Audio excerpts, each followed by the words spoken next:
Welcome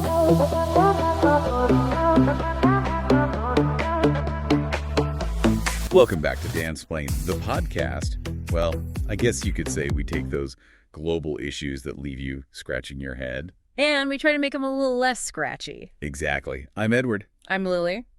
And today, we're going to do a deep dive into a conflict, one that's been in the news for years now. And it's really reshaped, the global landscape, made everybody kind of question where things are going with global security.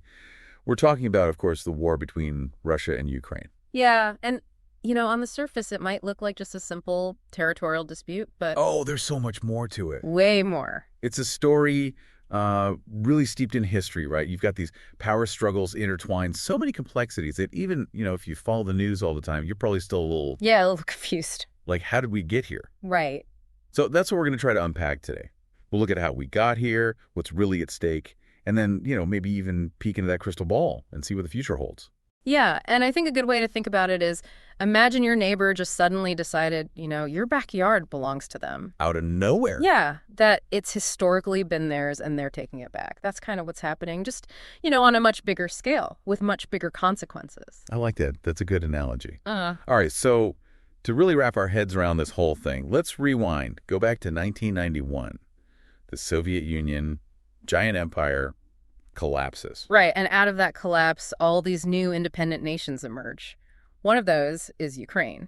And it wasn't exactly a clean breakup. No, not at all. Imagine a messy divorce, lots of assets to split up, still some bitterness there, So you have to figure out who gets what, who gets the Black Sea Fleet, for example, which is, super important strategically. Mm-hmm. How do you divide up all that military equipment, the Soviet stuff? That was all over Ukraine. And then you've got the issue of all those people in Ukraine who speak Russian.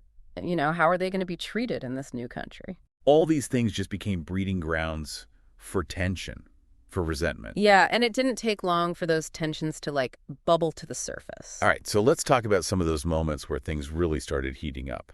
First, we've got the Orange Revolution in 2004. Pro-Western leader Viktor Yushchenko wins the election.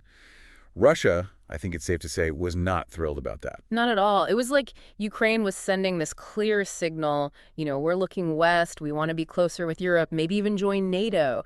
And for Russia, that felt like a direct threat. A threat to their security, their influence in the region. Exactly. But Russia didn't just sit back and, let that happen. Fast forward to 2010, Viktor Yanukovych, he's much more pro-Russia, becomes president.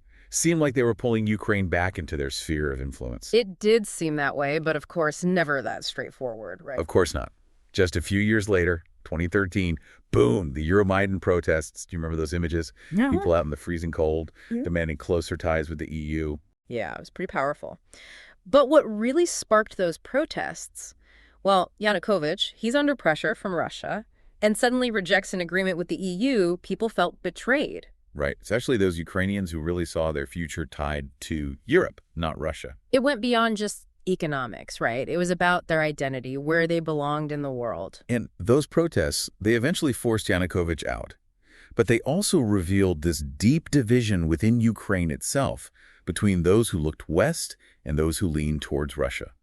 And spoiler alert, Russia is going to take advantage of that division. Big time. So we fast forward again, just a year later, 2014. Russia makes a move that shocks the world. They seize control of Crimea. And Crimea, for those who might not know, is this peninsula in the Black Sea, super strategically important. And guess what? It has a majority Russian population. Okay. So Russia says, we're just protecting our people. Yeah, but let's be honest, this was about way more than that. This was a land grab, a way for Russia to flex its muscles and say, hey, we're still a major player, don't mess with us. And by taking Crimea, they got control of Sevastopol. That's where the Russian Black Sea Fleet is based, right? Gives them a huge power advantage in the region.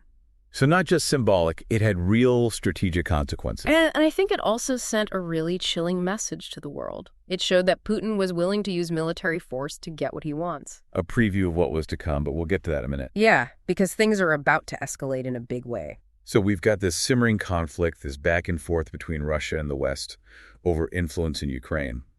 Then, February 24th, 2022, everything changes. Russia launches a full-scale invasion of Ukraine. They said it was to quote-unquote, denazify and demilitarize the country. It was a complete shock. I mean, nobody really expected this level of aggression. It really felt like the world shifted on its axis that day. Yeah, absolutely. Over 200,000 Russian troops pouring across the border, attacking from multiple directions.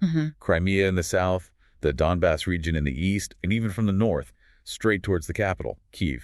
And a lot of people thought, even Putin himself probably, that this was going to be a quick victory. They figured they'd just waltz in, be welcomed as liberators. Boy, were they wrong. Yeah. They completely underestimated the Ukrainians. Yeah, the Ukrainians were ready to fight for their country. They were not giving up without a fight. And the whole world was watching, right? We saw those images. Grandmothers making Molotov cocktails, farmers towing away Russian tanks, President Zelensky refusing to leave, saying, "I need ammunition, not a ride." It was incredibly inspiring. It showed the world the strength of the Ukrainian spirit. And that spirit, combined with, weapons and intelligence from the West, allowed Ukraine to inflict some serious damage on the Russians, They really put up a fierce resistance. especially in those early weeks and months of the war. Yeah, one of the most significant battles that took place around Kyiv.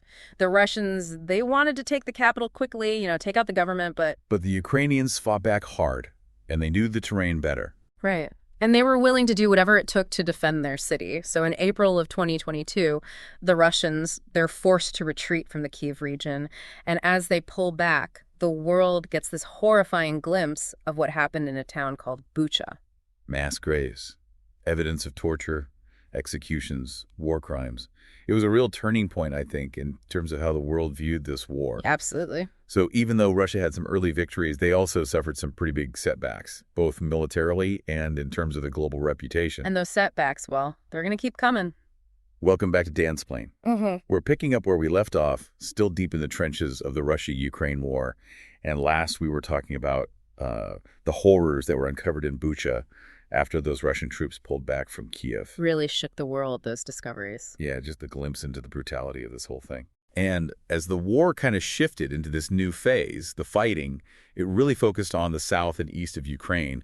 And one city in particular, well, it became kind of this symbol of both, how tough the Ukrainians are and the just unbelievable cost of this war. I'm talking about Mariupol, yeah. A port city, strategically vital, right on the Sea of Azov. It became a major target for the Russians. I mean, they just bombarded it relentlessly, basically put it under siege for weeks. Yeah, and the images coming out of there, I mean, just heartbreaking. Hospitals bombed, entire neighborhoods just flattened, turned to rubble. Total humanitarian catastrophe. Thousands of civilians trapped, hiding in basements, running out of food, water, medicine. It's like something out of a history book, a medieval siege. It's awful. And the Ukrainian soldiers there, they put up a hell of a fight. A lot of them holed up in this huge steel plant. But eventually, May 2022, Mariupol fell to the Russians. It was a big win for Russia, strategically speaking, gave them that control of the port, and it created this land bridge that connected their territory in the east with Crimea, which, if you remember, they took back in 2014. Right.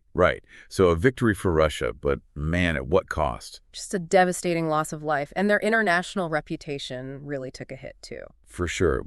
The siege of Mariupol, I think it'll be remembered as one of the darkest moments of this entire war. Yeah, for sure. But even as Russia was racking up these tactical wins, the Ukrainians, they were showing they could hit back, launch counteroffensives, take back some of the land they'd lost. Yeah, this was later in 2022, right? The Ukrainian forces, they had all this help from the West, weapons, training, and they actually managed to push the Russians back in a few places, like, remember the Kharkiv region in the northeast and Kherson in the south. Yeah, and those counteroffensives, they were really surprising. Like, the Ukrainians outsmarted the Russians. They used the terrain to their advantage. They weren't just sitting back and taking it. Right. They were agile, creative, and they knew their land. It was a huge morale boost for Ukraine, and it kind of dented that image of Russian military dominance, Definitely. It also showed how important all that Western military support was, especially those advanced weapons systems like the HIMARS and the Javelins, those anti-tank missiles. Right. Game changers, really. They could take out Russian supply lines, command posts, even warships. Remember the Moskva, the flagship of the Black Sea Fleet? Oh, yeah. Went down like the Titanic. Symbolic victory for Ukraine and for Russia. Pretty embarrassing. To say the least. But Russia, they weren't about to wave the white flag. In September 2022, they pulled another shocking move. They annexed 4 more regions of Ukraine: Donetsk, Luhansk, Kherson, and Zaporizhia. I mean, they had some control there militarily, but it wasn't like they were totally in It charge. was another land grab, plain and simple. The whole world condemned it, called it a violation of international law. And it didn't really change anything on the ground. The fighting just kept going. And Ukraine, they were still determined to get those territories back. So fast forward to 2025. We're in a whole new phase of the war, a brutal one. It's basically a war of attrition now. The front lines, they're pretty much frozen, both sides digging in, building fortifications, just pounding each other with artillery. Grim stuff. And it doesn't look like it'll end anytime soon. Russia's still occupying a good chunk of Ukraine, something like 20%. So the big question is, where do we go from here? What are the possibilities? Well, one possibility is that things just stay like this, a stalemate. Neither side makes any big moves, the lines stay the same. So basically just this grinding war that could go on for, I don't know, years, even decades. It's definitely a possibility. Both sides have already lost so much, and neither seems willing to back down. But what about the people caught in the middle? Millions of Ukrainians displaced, cities destroyed, the economy in ruins. It's a tragedy, and every day this goes on, the suffering just grows. So is there any chance of a diplomatic solution? Could they negotiate their way out of this? That's another possibility, but it's a tough one. There's been some talk, some attempts, but nothing really concrete so far. Yeah, I know Zelensky. He's laid out his conditions for peace, what he calls the victory plan. Yeah. Can you remind us what's in that? Sure. He wants Russia completely out, all of Ukraine, including Crimea. He wants reparations for all the damage, and he wants security guarantees, maybe even NATO membership for Ukraine. Those are some pretty big asks. I think Russia's going to go for that, especially since their whole thing was stopping NATO from expanding. Yeah, that's a huge sticking point. Russia sees NATO as this existential threat, so I don't see them agreeing to anything that lets Ukraine join. So, diplomacy, not looking too likely. What about the military side of things? Could one side, I don't know, have some kind of breakthrough, win a big battle, and force the other to negotiate? Maybe, but it depends. For Ukraine, it's all about that Western support, the weapons, the money. If that keeps flowing and they use it right, maybe they can push Russia back even further. But Russia, they've still got a huge military, even if it's taken a beating. And they might be willing to escalate, do even worse things to get what they want. Which leads to the scariest possibility, right? This whole thing spilling over, pulling in NATO or even other big powers. It's the nightmare scenario, but you can't rule it out. One wrong move, one accident, or just a deliberate provocation, and things could spiral out of control. We could even be talking about nuclear war. Yeah, not a good thought. So we've got stalemate, diplomacy, a military breakthrough, and then full-blown escalation. Any guesses on which one's most likely? It's a total toss-up. There are too many variables, how much support will Ukraine get? What's going to happen to the Russian economy with all those sanctions? What's going on inside Russia politically? Even the weather could play a role. So much uncertainty. But one thing's for sure, the stakes are huge. Yeah. This isn't just about Ukraine anymore. No, this has global implications. We've already seen how it's messed with the world economy, how it's reshaping alliances, how it's shifted the balance of power. It's a wake-up call, I think. A reminder that war, it's not a thing of the past. It's still a very real threat, and the consequences are devastating. Absolutely. We've been talking about the military stuff, the geopolitics, but we can't forget about the human cost, Of course not. Millions of Ukrainians have been forced from their homes. They're refugees in other parts of the country or in other countries altogether. Europe hasn't seen this many refugees since World War II. And then there's the emotional impact, the trauma, the grief, the constant worry. The scars of this war, they're going to be there for a long time, even after the fighting stops. This is a conflict that's touched millions of lives, and the impact, we're going to be feeling it for generations. I think as we try to make sense of all this, all the complexity, the tragedy, we have to remember that behind all the headlines, behind all the statistics and the political analysis, there are real people whose lives have been turned upside down. Yeah, it's easy to forget that when you're just reading the news. Exactly. We have to remember those human stories as we think about what comes next, about how we move forward. Absolutely. Because in the end, this is a story about people, about their hopes, their fears, and how strong they are, even when faced with something like this, something unimaginable. I think that's a good place to pause for now. When we come back, we'll wrap up our deep dive with some final thoughts and maybe try to make some sense out of all of this. Sounds good. Stay with us. Welcome back to Dan's Plane. Man, we've really been digging deep into this Russia-Ukraine war, haven't we? We have. It's a lot to process, for sure. Going from, all that history to what's happening right now, it's heavy stuff. It really is. And before we wrap things up, I think it's important to talk about how this war is impacting things, beyond just Ukraine. Yeah, it's not just about those two countries anymore. The ripples are spreading. Exactly. We hear all the time about the global order or geopolitics, but what does that even mean for everyday people? Well, think about the economy. I mean, this war has really shaken things up globally. Energy prices, especially in Europe, they went through the roof because they relied so much on Russian gas. Right. Supply chains got all messed up. We saw shortages. Prices went up.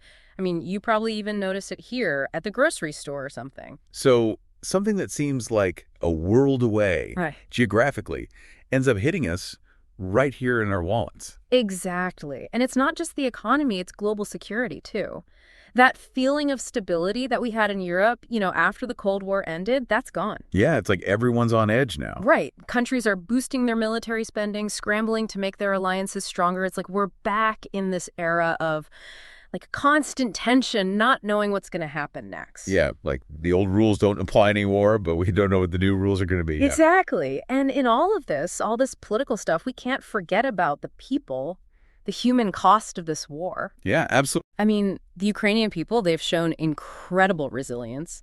Regular people picking up weapons to defend their country, volunteers helping out wherever they can, refugees dealing with unimaginable hardship. But still, they have so much courage. It's amazing, really, when you hear those stories. But I think it's also easy to, become numb to it after a while. I know what you mean. You see so many headlines, so much news. It's easy to forget that these are real people, real lives being affected. Which is why it's important to take a step back sometimes and really think about the individuals, the families that have been torn apart by this. Yeah. The dreams that have been put on hold. And think about what we can do, even if we're far away, to help, to support them, to push for peace. Yeah, absolutely. Because at the end of the day, even though we don't know how this war will end, one thing's for sure, the world has changed because of it, and we're all trying to figure out what that means. Right. This conflict has forced us to rethink everything. What does security really mean? What are our alliances for? How do we even fight wars in this day and age? It's a harsh reminder that peace is something we have to work for every day, that freedom isn't just handed to you, and that the decisions we make right now, they're shaping the future, for better or worse. So as we wrap up this deep dive, I gotta say, I'm feeling a lot of things. Sadness, obviously, for everyone who's been hurt, who's lost someone, respect for the Ukrainians and how strong they've been, and just this feeling of anxiety about what's going to happen next. I feel it too. I think it's in those moments when you feel uncertain that you have to keep pushing, keep trying to understand, keep working for a better world, a more peaceful world. Well said. And for all of you listening, if you want to learn more, dig even deeper into this whole conflict, head over to our website, www.dansplain.xyz. Yeah. We've got more articles, more episodes, and some partner products that might be helpful too. Thanks for sticking with us through this deep dive. It's been intense, but really important to talk about. Until next time, stay curious, stay informed, and stay engaged. See you on the next Dance Plane.